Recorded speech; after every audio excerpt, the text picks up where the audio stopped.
Good afternoon, everyone. My name is Gisela Kwok. I am the Director of Provincial Disability Supports Initiative Branch with Alberta Human Services. It is my pleasure to welcome you to today's Employment First webcast, part of a monthly series of webcasts on employment for persons with disabilities. Today, we'll spend an hour with two award-winning employers, Gord's No Frills and BMO Financial Group. We'll pick their brains about what motivated them to create inclusive workplaces and hire people with disabilities while trying or thriving as a business. You can also post your questions to these employers via our live chat window. We will start off today's session in conversation with Gord Lodge. Gord is the franchise owner of Gord's No Frills in Wetaskiwin, which was the 2014 winner of the Premier's Council on the Status of Persons with Disabilities Award of Excellence in Employment. Our second speaker is Dean Holloway. Dean is the Regional Vice President with BMO Financial Group in Edmonton. BMO was the 2015 winner of the Alberta Business Awards of Distinctions Employer of Persons with Disabilities Award. Today's session will be moderated by Carissa Halton. Carissa is a writer and communications advisor. She supports the production of this webcast series. Tina Faze is our online moderator. She will pose your webcast chat questions to our guest. As you watch the presentation by yourself or with family, friends, or colleagues, please share your thoughts and questions via the live chat window. Also know that today's session is being recorded and the video will be posted on the Alberta Employment First webpage. Over to you, Carissa. Thanks so much, Gisela. Thanks for being here, Gord. And thank you, too, for joining us today. A little bit more about Gord before we start throwing questions at him. Gord was born and raised in Alberta, and he attended high school in Wetaskiwin and graduated at the accounting program in Grant MacEwan in the early 90s. Gord went on to become an office manager in an oil field industry until an economic downturn caused widespread downsizing. On re-evaluating his career focus, he gained retail experience in big box stores and small box environments, and before he sought out an opportunity with the No Frills franchise. That was 5 years ago, and here you are today. Congratulations on your the award. Thank you. Tell us a little bit more about that award and why you won it. Well, I was surprised to win the award, actually. I didn't think I was doing anything special or specific to be nominated for the award, but I guess what it boiled down to is the people in the community and several organizations in the community feel that I'm a very inclusive employer. So I don't see people with preconceived notions, and I give a lot of people with those organizations an opportunity to work in my store. Okay, so give us a sense. The store is in Wetaskiwin. That's right. And now, how big is Wetaskiwin as a town? Wetaskiwin is just under 12,000 people in the city.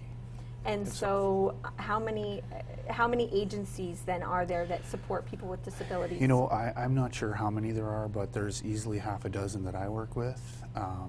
I could list them off for you. Half a dozen? Yeah, at least half a dozen. 6 in a small community? Yeah, in a small community. Okay. I really, I will say, I know that Horizon Center nominated me specifically for the award, so I wanted to mention their name for sure, because I won the award, and it was because of their nomination. So, but yeah, I deal with a variety of these organizations. You know, Catholic Social Services, the high school has a program for harder to place individuals, and there's Bosco Homes and other organizations like that, WDACS as well, and every one of them have approached me and asked at one time or another over the past 5 years whether I would consider placing an individual that they have in my organization and give them an opportunity to work. Now, before you became a franchise owner, Yes. had you had interactions with employment agencies in that way, or? I personally didn't have interactions per se. I mean, I knew of some of the organizations, but I was involved in and saw other organizations that were inclusive that way and dealt with individuals and had programs that included people with disabilities on their employment roles, right? So how many individuals with disabilities do you have, or have you hired? I would say over the past 15 years, or 5 years, approximately 15 people. Okay. There's usually about 10% of my employees are individuals that are dealing with some sort of disability. And so the disabilities would be They a range. wide variety of. Yeah, they range. I mean, from a physical disability to, a mental disability where an individual can't quite handle a lot of stress, so they can't work too many hours. I had a lady that, or a young woman that worked for me, and she had seizures that were unpredictable and uncontrolled, and yeah, just everything you could probably imagine. I've had them work for me. So. So then, when a position opens up, Yeah. how does that all work? How does Well, agency typically- first talk to Yeah. you, or is it? Yeah, I have a situation right now where an agency is talking to me.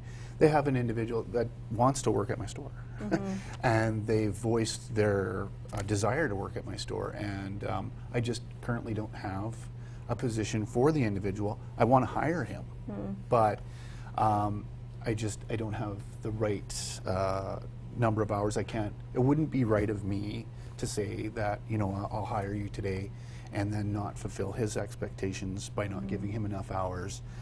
But typically that's how it happens, is I'm approached by one of these organizations, and they have an individual that they would like to place, and I kind of keep their name, and if something opens up, then I give them a call and see if they're still interested. And a lot of the time it's worked out. So then, tell us about some of the people that you've hired. Okay, well, I'll tell you about the girl that she was having seizures, and I don't know exactly what condition she had, but she required an aide to work with her because they were so unpredictable that they needed somebody that would be able to handle what was happening. And having first aid trained people is one thing, but when you have an individual that experiences this regularly, you need somebody that's specific to that individual. Anyway, she was a student worker, and she came in, and for 2 semesters she worked at my store, and she did just fine. Like there was I didn't have to alter anything in my store or my approach. There was only one thing that she was not allowed to do, and that's she could not go on a ladder because that would put her at risk and her aide at risk, and that just wouldn't be the right thing. But it was a good experience. She liked working at the store, and at the end of her 2nd semester, she actually moved. So we ended our relationship there, but it was good. She got some work experience, and nothing ever occurred. So she had no seizures at no, work? No, none. So one of the myths that we hear around or one of the fears that employers will often vocalize is the fear that that there's going to be a lot of accommodations required for an individual with a disability, Right. And that what do we do about liability and all of that, the insurance elements. Was there any different considerations around? Other than really maybe kind of thinking about the day-to-day practices that happen in the store, I don't have to change my store, the physical layout or anything like that. These individuals that have disabilities, they're just like you and I. They become aware of their environment and know that there are potential hazards around. And if there's a special situation, such as the young lady that had seizure problems, I just make it so that they don't have to carry out certain tasks. Right? It's very simple, really. As long as I'm cognizant of what's going on and how to, if I can accommodate that, right?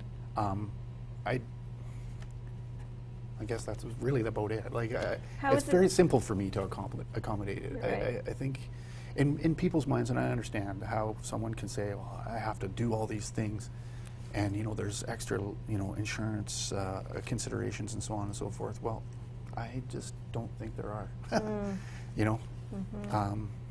If you think about it, and just formulate your procedures for cater to the individual, but cater to your business as well, right? Which I would assume you're doing for people that don't self-declare as having a disability as well, right? I actually had that incident happen to me where I hired an individual, and she did have a disability, and it was a mental disability, and had it explained to me.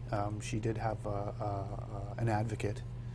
Because I noticed she was kind of doing certain things, and it seemed redundant what she was doing. So she hadn't disclosed to you? She did not. Oh, No. I see. So you're She did seeing not. that she's doing some things that... She was doing some redundant, practices procedures, and I kind of questioned it, and it bothered her. So she reported it to her advocate, and her advocate actually turned out to be her mother, who is trained in social work, and we had a conversation, and so and I was relieved to know. Like I was a little bit upset that it wasn't revealed to me until this incident occurred, but. I understand that the employee wanted to try to secure the position and appear that she didn't have a disability, right? She was trying to overcome it by doing that, and so I understand why. But I think her disability was severe enough that she wouldn't have been able to hide it. So how did you accommodate the disability after the disclosure? Just knowing about it helped, right? Because then I could make adjustments to the instruction that she was given, so that it was very clear and concise. And as soon as she was given a list, a very specific list of tasks to perform and how to perform them, she was fine. She was fine. Interesting. Now you had a very long time employee. Yes. What was the longest that what is the longest time that an employee has worked at the store? When my business became a franchise, I inherited a number of employees that worked with the company before it became a franchise, and I inherited a number of staff. And one of the individuals was an individual with disabilities, and he, combined with what he worked for the length of time that he worked with me, and prior to that, he worked in the grocery industry for just over 30 years. Wow. Wow. Yeah. So he knew what he was doing. Yeah. What position did he have? He was basically in charge of the dairy. Okay. He ran things in the dairy, and he was very particular, and he could instruct others in the dairy as well, and so he was very proficient at what he was doing. Now you have another dairy guy. Yes. Now who's same situation. Same situation. Right, like a disabled individual. But same strengths as yes, the former. Yes. Right. And that's kind of something that we've discovered maybe about our particular line of work, is that the dairy is very process oriented. The process is exactly the same today as it was yesterday, as it will be tomorrow. And so I can take someone who may have a disability and teach them the process, reinforce the process, and keep them focused on that process, And within a very short period of time, those individuals seem to just flourish, right? I'm quite happy with my current employee in the dairy. Again, working with a disability, but you wouldn't know it. Like, he keeps me updated on what's going on in the sports world. He's a big fan of hockey and football, and so he's very well liked by my staff and by the customers. Well, take us there. What's been the impact to, I guess, your staff and in terms of, and also to the community, and in the way you've created such an inclusive workplace? I don't know how to measure the impact to my staff per se, because I've just always been the way I am. So if any of my staff don't like it, well, that's too bad. I mean, I would hope that all of my staff would see that I'm inclusive. Doesn't matter, you know, what you believe in, or what tone your skin might be, or if you got a arm that doesn't work quite right, or if you can't work more than 30 hours. Like, you know, those are all just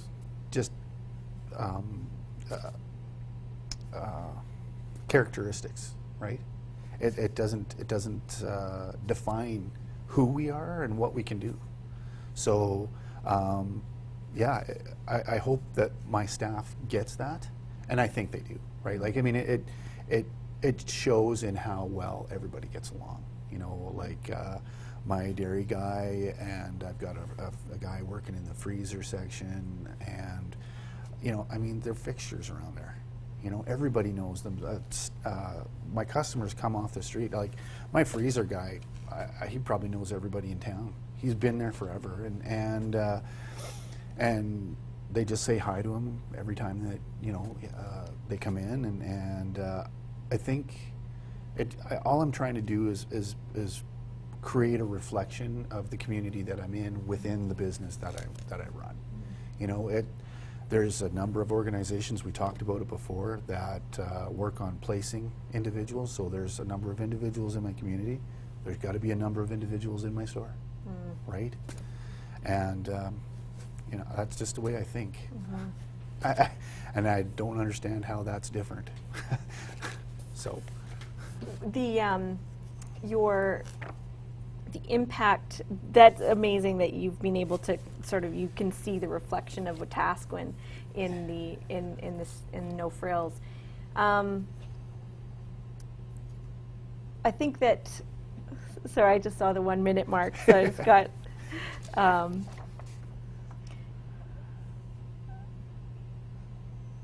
I guess we're going to come back, because we're going to be taking your questions at the very last 15 minutes of our hour. But maybe before I let you go, Gord, you can tell me what has been one of the greatest learnings you've found in creating such an inclusive workplace.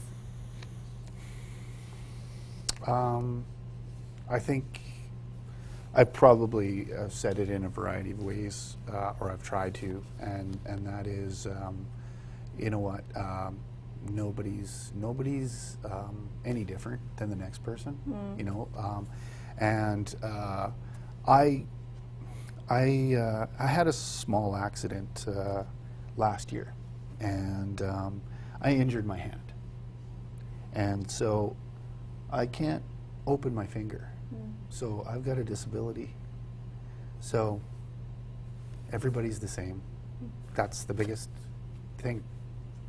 Well, thanks for being here, and congratulations on your award. We're going to have you back up here for the questions that those that our audience members are putting up on the web chat window. So please continue to send us your questions. And let me introduce our next guest. Dean Holloway is the Regional Vice President of Retail Banking at BMO, in West Edmonton. He joined BMO in 2003 and has held a number of senior roles within the city. He is the chairperson of the Major Commerce Division on the campaign cabinet with the United Way, Alberta Capital Region, and is spearheading the development of a financial institution collaborative that will work on building financial literacy in the capital region. Dean is married and is a father of 3 busy sons. Thank you for being here, Dean. Thank you for having me. I got to say that I'm quite interested in your financial institution collaborative, but I fear we're not here for that. Another time. Congratulations on the award. Thank you. Can you tell us a little bit about BMO and I guess how you came to win this award? Sure. So first of all, the award itself was a bit of a surprise to me personally, and we found out a little bit later how the nomination actually occurred. So we were, so I have an opportunity now, I guess, to thank the company or the organization that nominated us, which was Prospect Human Services, Okay. Based out of Calgary. So we do a lot of work with them, and I guess as a result of that work, the nomination occurred. But I guess the best way I could put it is really it's been a long journey for BMO, and we really started on the path of embracing diversity within our organization back as far back as 1990. The company did what at that time was a groundbreaking, created a groundbreaking task force, which was really focused on the advancement of women in large corporations and in business in general. A couple of years after that, it expanded into employment of persons with disabilities, and on and on. So it really has been a long road. We, like a lot of things, I guess there was success over a number of years, and we chose, we sort of got complacent, I think, as we were having some success. And what we did in 2011 actually was recommitted to these efforts. We created a diversity renewal task force to really recommit to that. So at that time we sort of revisited what the goals would be for our organization, how we wanted to engage with various communities, including persons with disabilities, and really went from there. So it's been a 20-year plus journey for the organization. So how big is BMO, for one? Yeah, so BMO's pretty big. Pretty big. It's Pretty big big and growing. So yeah, we have over 40,000 employees in the organization across North America and in Asia as well. So it's a pretty large company. Here in Alberta, we have about 1,500 employees in the province. So fairly large here. So then the diversity committee, where was that in the hierarchy of the organization? Yeah, so the renewal council was really, we'll say it's based out of Toronto, but it was from our executive, our corporate executive there, who really spearheaded that. We are fortunate here. Actually, our senior vice president here in Alberta was one of the co-chairs of that committee, Susan Brown. So we're very fortunate to have her. But really, although they sort of put the thing together, really it involves everybody in the organization.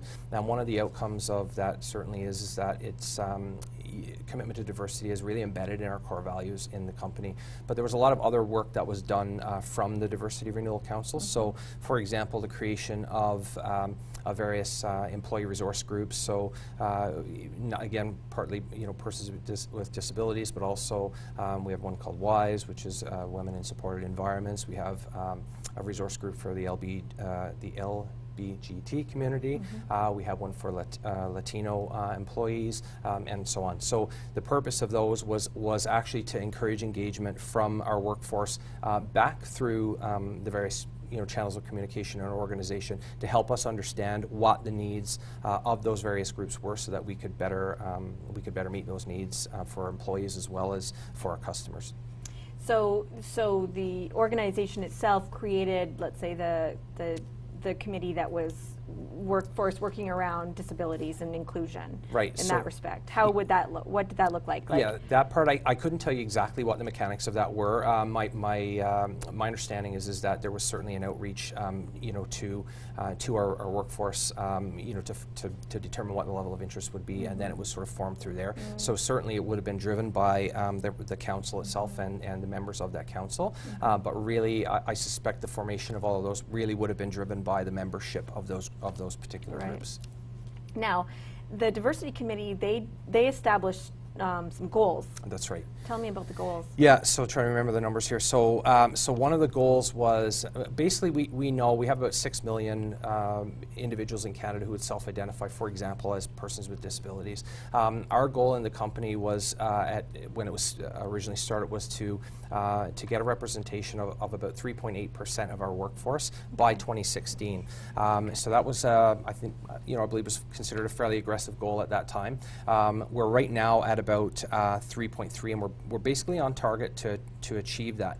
And part of course, the what goes along with that goal setting was how do we actually go about it. So it's not what was understood, I guess, at the time was that it's not enough to you can't just put job postings and expect people to apply and get that sort of representation. So so as an offshoot of that was, tactically was how would we go about doing it. So that was when it really sort of got involved in engaging community agencies and various things like that to let people know that what we're in the market and we're interested in engaging really all members of our community as potential employees of the bank. So you ended up having to be more strategic. Exactly. When you saw that just naturally, organically, you're not able to achieve some of these goals. That's right. So it was sort of a common a common thing that we would hear is we would have job postings, and we want to apply. Well, nobody applied, right? Nobody this and that. So what needs to be understood is that if we're not seen as an employer of choice for whether it's people with disabilities, whether it's Aboriginal community or other minorities, whatever the case might be, if you're not seen as that, it's part of our responsibility to actually let that be known and reach out. So it's not good enough to just sit and wait for that to happen. You have to go out and engage with the community at large. So so definitely tactical, and definitely we've done some work around engaging with community groups, with students, with all sorts of different organizations to let it be known that we're here and we're looking for employees from the groups that you represent. Now that actually logistically happens mostly through your HR department. Maybe explain that. I mean, as a large organization, you've got specialization in a kind of unique way than what Gord would have in his store. Exactly. So we're very fortunate because we have those resources as a larger organization. It's not as large as you would think, for a business the size of the bank, but we do have some dedicated people who definitely help us make those connections. So what would happen certainly, connections, for example, with an organization like Prospect or March of Dimes or somebody like that, that would sort of occur through our human resources group. But really, the hiring process is still comes down to the local management. So what ends up happening really is we communicate with those groups. They communicate with the people that they work with, and hopefully we get applications for positions. The hiring decisions are still really left to local management, but our human resources group helps with that process because it's kind of it can be a little bit frightening for for managers who've had no experience, for example, hiring somebody maybe with a physical disability. They really don't necessarily know how to go about it. So we have those resources available through our HR personnel. We have accommodations professionals that work with us within the company or contracted to the company to help with understanding what the needs might be. And how to remove any barriers that might exist, and we have a lot of web-based resources, people that you can call, to discuss what the situation is and how to work through that. So it's the management is very much supported through that process, even though they may not be the people who do the actual recruiting or connecting with, say, community agencies and so on.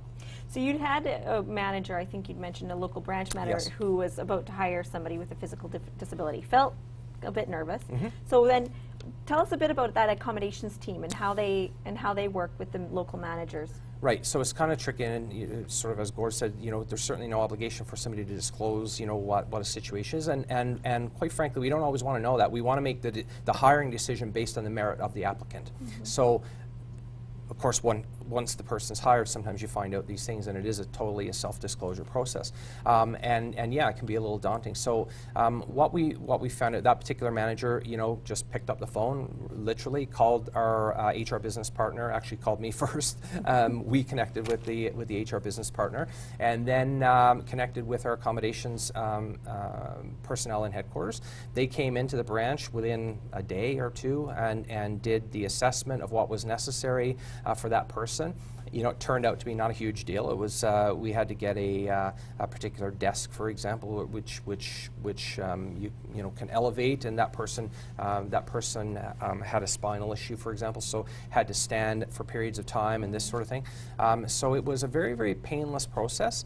The other thing that the manager, because again, we're fortunate in a large company, we cost those things centrally, so there's really no impact to the branch manager directly to make that decision. So a branch manager wouldn't be disadvantaged, for example, in terms of their expenses versus the branch down the street, that sort of thing. So it's very, very liberating, I think, for the manager. And at the end of the day, this particular situation, really it was a simple thing. It probably wasn't all that expensive to accommodate, and the manager felt quite comfortable, through the process, and I don't think would hesitate, in the future, and would probably be an advocate of the process to her peers in the marketplace as well. Interesting. I think that, like you mentioned, that fear isn't always based on anything real, but just that you have that support that actually acts to kind of just build the confidence in people that this isn't really a big deal. Exactly. Now, you also will make accommodations for clients as well. So how does that work? So yeah, and sometimes this is sort of a different process, and I think this is just a matter of our normal business. But again, our accommodations people can help us understand what the needs are. So we had a recent example where we had a customer, who had some specific need. There was a hearing impairment, so there were some specific needs that we had difficulty meeting in the local branch. So the branch management team, contacted our accommodations group and said, what can we do for this individual? And I'm no expert on some of these things, as to how to go about it. But it turns out there's this thing, and it's called a hearing loop, which we knew nothing about. And so the accommodations group recommended we would install one of those at our branch, and I guess it connects with certain types of hearing aids and so forth, and allows what this person's issue was that they had a hard time interacting with our branch employees when there was background noise, for example. What this device does is it allows the conversation to be isolated between the individual and the customer, and this was from what I understand, is a fairly simple process. So that work's begun, and we should have that equipment in the branch right away. So it's while it was sort of designed for employees, it spills over to our customers as well. And so you're at 3.3% and looking to, in 1 year, to be at 3.8%. Right. People with disabilities who, of course, have self-disclosed. That's right. You never know how many individuals in an organization. Yeah, it's interesting, though. That's a good point. So it is a self-disclosure process, but this is probably one of the things that is most critical. People won't self-disclose if they're not comfortable to self-disclose, and it's not like you have to come out and say, I have this issue. It's very private, but what we've done is we've created a tool in our human resources website, we'll call it. So it's up to you to go in there and do it, but it's completely private. It's completely confidential. It's driven by the employee. There's some parameters to help people understand what that is. And yeah, it's hard to meet that number. We can't telegraph the number, but I think if you've got an environment where people are comfortable to disclose, then I think we get a very accurate picture of what our workforce looks like. So they're really disclosing confidentially, even if they haven't. Now, I guess final question before we go into a bit of a commercial break. If you have any questions, please be throwing those up on the web chat window. Tell me a little bit about how this has impacted your employee culture. Yeah, sure. So it's interesting, and I would like to think that it's always been this way, but maybe we didn't have as good of an understanding.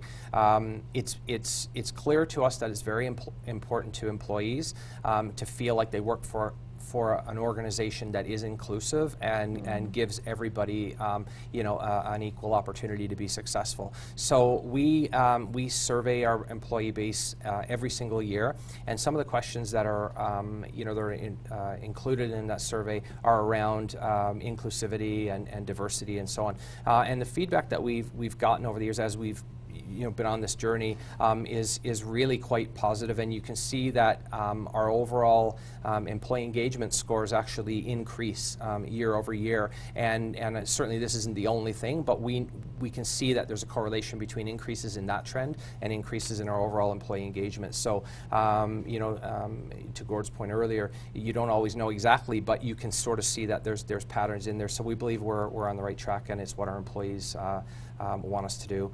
They want to see us, walk the talk when it comes to issues like this. Well, thanks, Dean. We're going to come back to Dean and Gord after a short commercial break, as it allows us to change the set here in the studio. And so we have 5 minutes, an introduction to Mark Wafer, a franchise owner in Ontario of Tim Hortons, and you'll also meet some of his exceptional employees. So in 5 minutes, we'll be back to answer your questions. One look at Clint, Tanya, and Priya, and you can tell they're not your typical Tim Hortons employees. You may even think, token hires? Think again. They are the unexpected boom to this business's bottom line. They are proof there is a huge return on disability. Hi there, can we help you? Mark Wafer owns 7 Tim Hortons franchises in Toronto. 18 years ago, he decided to do good and stumbled on a money-making secret that was very good for business. When we first opened a store in 1995, I realized very quickly that my staff weren't going to be able to keep up the dining room. It was a large store, 65 seats, and the dining room, my staff couldn't keep up. I had a need. I had to hire somebody. I'm expecting a lot of people to come in for soup and chili this afternoon, and want you guys to be ready. Okay. Okay. That somebody was Clint Sparling, ready to start working like yesterday. And the thing is, Mark got that. Mark himself is hearing impaired. His own disability made him open to hiring someone no one else would. After about 2 weeks, Clint was ready to work, and very quickly I realized he had become my best employee. Clint has Down syndrome, but here it doesn't matter. He makes the same money as everyone else. He's expected to do the same work as everyone else. But he delivers, you guessed it, like no one else. Tim Hortons is a wonderful place to hang out, and I love Your boss is listening. You can't say you hang out at work. No, it's a different way saying I was born to work. He works so hard, loves his job so much, he hardly calls in sick and routinely has to be reminded to go home at the end of his shift. As Mark's business grew, he hired more people with disabilities. And with every store and every hire, profits went up, big time. 41 of Mark's employees, roughly a third of his workforce, has a disability. From managers to bakers, and they're not just his top performers. More often than not, they are his outperformers. We have one individual who's baking in one of our stores, one of our busiest stores, and she's profoundly deaf. And her productivity rate is 18.4% higher than the person she replaced, and that person had been working that job for 9 years. Tanya Walsh also takes an obvious pride in raising the bar. She has autism and a spotless work ethic that has earned her 2 promotions in 7 years. Actually, working really hard doing everything. That's how hard working I am. Even all my other coworkers at Tim Hortons say to me, "You work so hard, Tanya." And then there's Priya Premchuk. She has an intellectual delay but has no problem keeping up with dirty tables. A bit shy, she finds it easier doing her job than talking about it. What do you like about it? Tough questions, huh? Yeah. What's not so tough to figure out? All 3 are loyal, productive employees, and the effect is contagious. Not only do Mark's disabled workers tend to stick around, so do his others. In an industry where the turnover rate alone can sink you, Mark is sailing. Well, it can cost me up to $4,000 to replace a frontline worker in a Tim Hortons. Now, if my turnover rate is 40% and my colleague down the street is 75, and we're both doing just as good a job, I'm making more money. How much of this is about charity for you? Zero. None.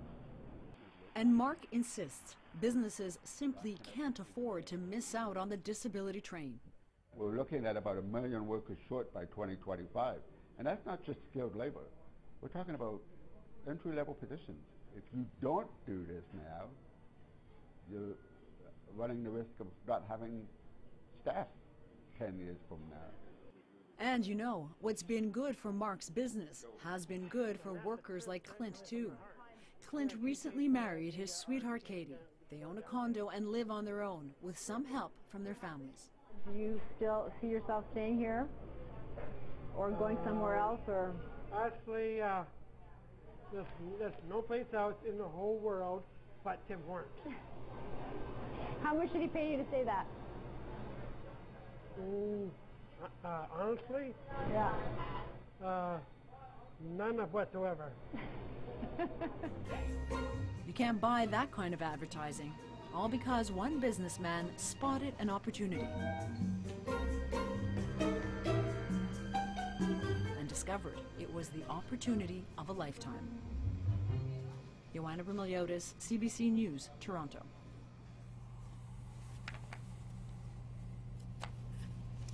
Well, welcome back. Thank you so much for sticking with us, and thank you so much for your questions. We have many that we're going to get to, but because I have a microphone, I'm going to ask the first one in our question and answer panel here. I wanted to ask you, Gord, about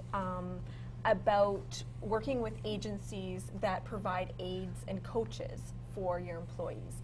Can you tell me a little bit just about how that's worked, how that impacts your employee culture, and perhaps even, you know, it's such a visible thing, right? It creates a visibility for that individual with a disability. And how does that work in your day-to-day life? Right. Before I answer the question, I had better say something because I mentioned a number of organizations earlier, so I better mention one more. Touchstone Place, just so that I don't get in trouble. But working with coaches and aides, it's kind of a double-edged sword, or it can be, right? Because it's another individual that's introduced to your environment, right?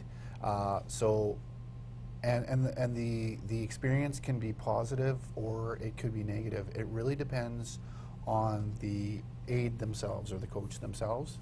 You know, they have to be focused in their work and focused on what they're doing, and what they're doing is they're providing assistance or focus, whatever it is that they're doing for the individual that's working for you. So the aide does not work for me, right? Or the coach does not work for me. But their focus has to be on the individual. And when it is, it's great. I don't have to make any extra or special arrangements to facilitate them. They just work alongside, or are alongside the individual that I employ.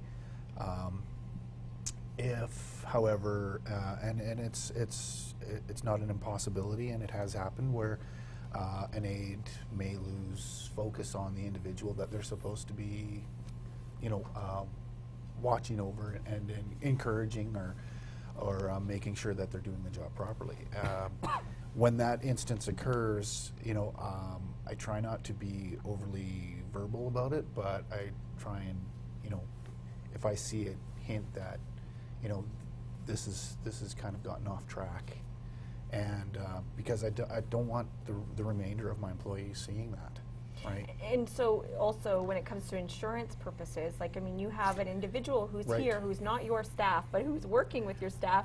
It must be a bit complicated in terms of offering direction. And then also, what about WCB? Is that's typically offered by the individual or the organization that is providing me with the employee. Okay. Right. So it's not a consideration that I have to worry about, and it never has been so far, right? And I hope that it doesn't become one. But yeah, no. As I say, it's really just a matter of an individual requires someone extra to assist them